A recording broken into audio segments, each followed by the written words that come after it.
Hello Pokemon fans, this is ProPokeNoob back today to bring you another battle. In fact, I'm going to be bringing you two battles today because I feel like it. It's actually going to be more of a fun day. The first match will be an OU match against a person by the name of Tamazing. You guys might know him, I've battled him once or twice on this channel before, and he is also an uploader, so I will leave a link to his channel in the description below. I don't think he's uploaded lately, but you guys should definitely check out what content he already has. He's a fantastic battler, and again, still undersubbed. I don't know why. He deserves a lot more.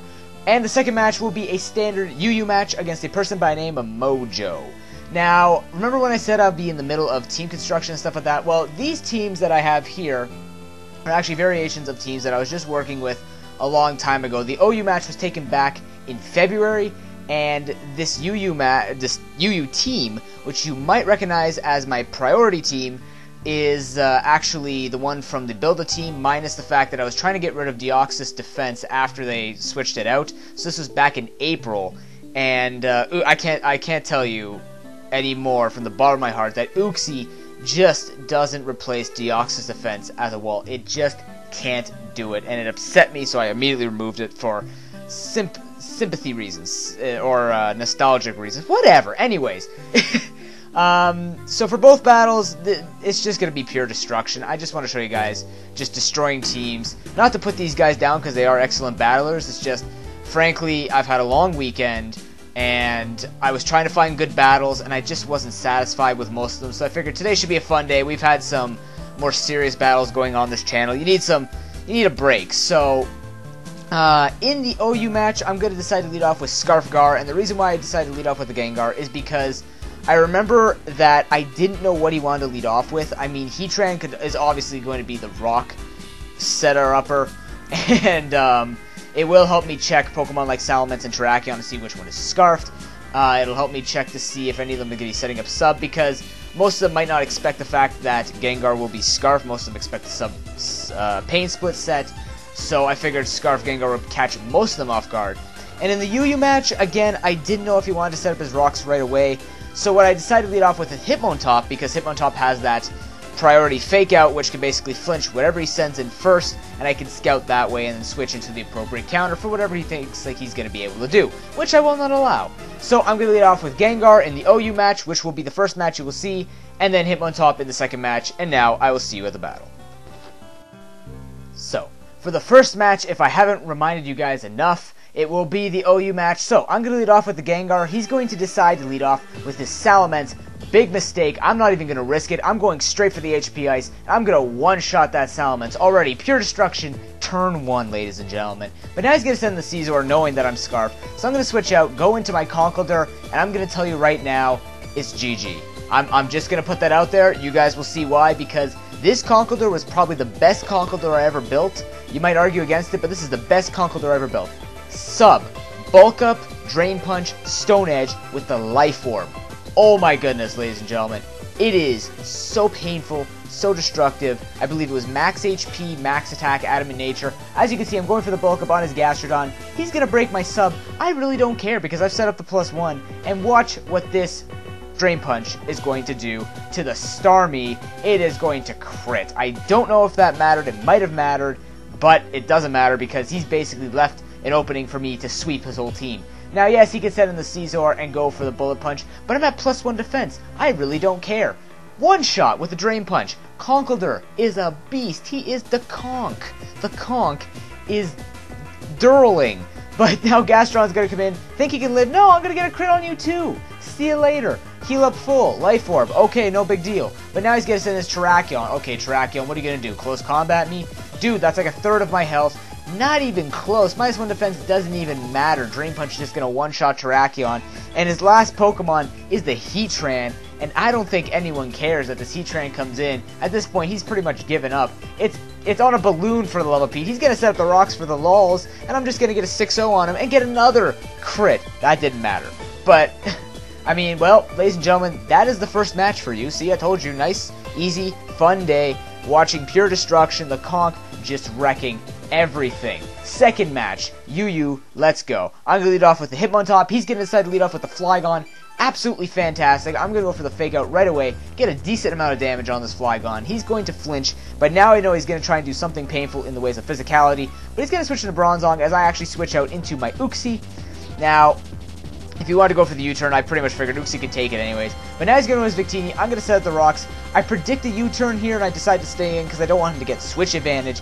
He's going to switch out, and he's actually going to go into his Flygon again.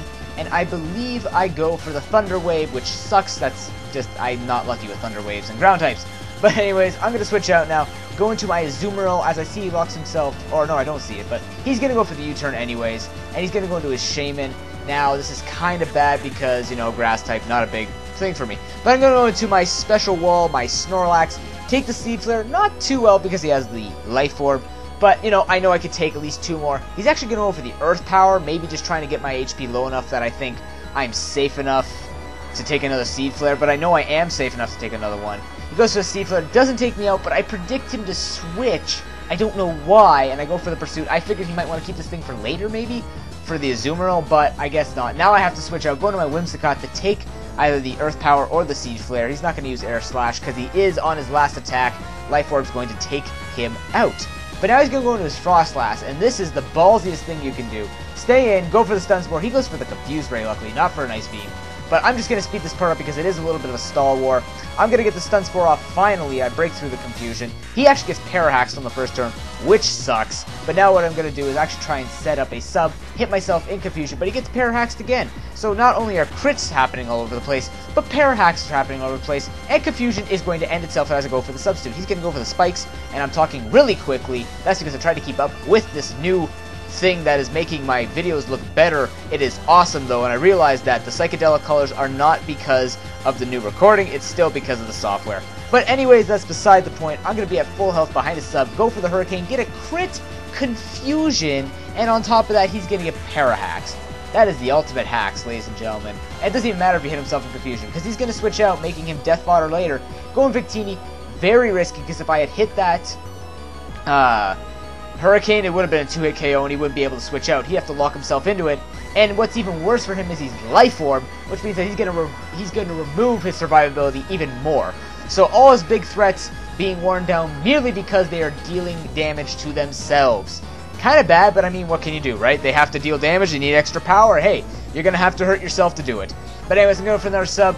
He gets Parahax to go for the Hurricane. He's going to take himself out now because of the Life Orb recoil with the fact that he goes for the third V-Create on the Poof. But you know what? The Poof is like the conch of the Poof. It's the Poof and the conch. They don't do anything, they just sit there and take everything out. Flygon comes in, I want to check to see what he's going to lock himself into. He goes for the Fire Punch. So I'm like, okay, Azumarill, come in and don't get burned, please. He goes for the Fire Punch, I don't get burned. That's fantastic. I know he's going to switch. I'm not going to go for the Aqua Jet. I'm going to go for the Waterfall. And it's going to be a 2-hit KO on this Bronzong, because Bronzong does not understand the true power of a Choice Banded Azumarill. But now Rhyperior's going to come in thinking he can take it. No!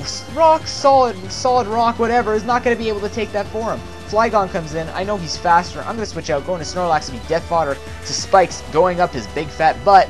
But now I see that he's going to lock himself into something. Outrage. But I'm going to get the kill with Frostlass, which is what this Frostlass was built to do. Get the kill with the Ice Shard. See? Flygon is destroyed by Ice Shard, Frostlass, and Frostlass is going to come into the rocks in desperation to take itself out for me for the 5-0 win. Those were excellent matches, Tamazing and Mojo. Comment, rate, and subscribe, everyone. I hope you enjoyed these battles. I understand that they were extremely hacksy, probably one-sided, maybe not the best plays made in the world, but you know what? It's an upload. I had fun with it. I hope you guys had fun with it. I jazzed it up. Frankly, Mojo being, what's his name? Mirror B from Pokemon XD Gale of Darkness is cool enough. But anyways, thank you so much for watching. I probably will not be uploading in the next couple of days because I do have my final exam coming up for the summer semester. But Wednesday night, I expect to party because that is when school is done for me, and I want to take at least a week off before I start building a resume and going to find a part-time job because I need to use my time. I can't just sit around and do nothing, and I am not the richest person in the world, nor the richest family. So, you know, do need to support stuff. But that's not the point right now. The point is, party Wednesday night, everyone be there on Skype, be wherever. You want to challenge me on Poe, leave your name in the description below maybe, and we'll have a lot of fun. But until then, everyone, have an excellent day, and I will see you next time. Until then, peace.